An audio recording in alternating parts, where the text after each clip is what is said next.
So today's devotional is coming out of Hebrews 11, and that goes, "Now faith is confidence in what we hope for and assurance about what we do not see."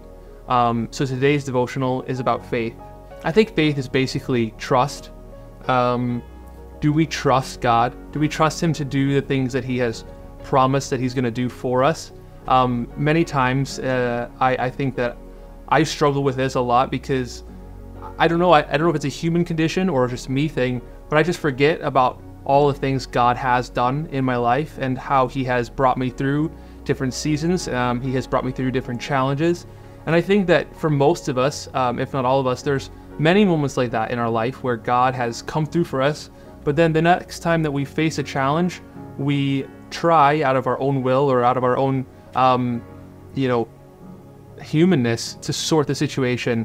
And I think a lot of times God is there as a loving parent, sort of saying, like, look at all the things that I have done. Look at how even the very fact that you're alive today, the breath that you breathe in, there's so many little miracles that surround us all the time.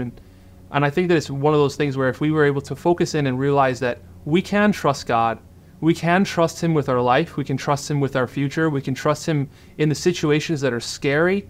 And a lot of times our brain wants to tell us that we can't. And I challenge any of you right now who's in your mind right now, where you're bringing up situations where you don't feel like God has come through, to pause for a moment and think about the things specifically and intentionally that where He has come through, because God's timing is also perfect. So I believe that God's timing is perfect, and that means that in the moments when we are most desperate for a situation, He is out working. And I hope that would allow us a moment to take the load of the pressure off and allow us to realize that God is in full control and that we can trust Him. So one of the interesting stories from the Bible that I kind of look to sometimes, and it's very random, and this next point I'm going to call is called "Take the Bones," is in Exodus chapter 13 verses 19. It says, Moses, as they were leaving Israel, Moses took the bones of Joseph with him because Joseph had made the Israelites swear an oath. He said, "God will surely come to your aid, and then you must carry my bones up with you from this place." Joseph proclaimed his faith before he died, believing in the promise that God would deliver the Israelites from Egypt and take them back to the land that He had promised them.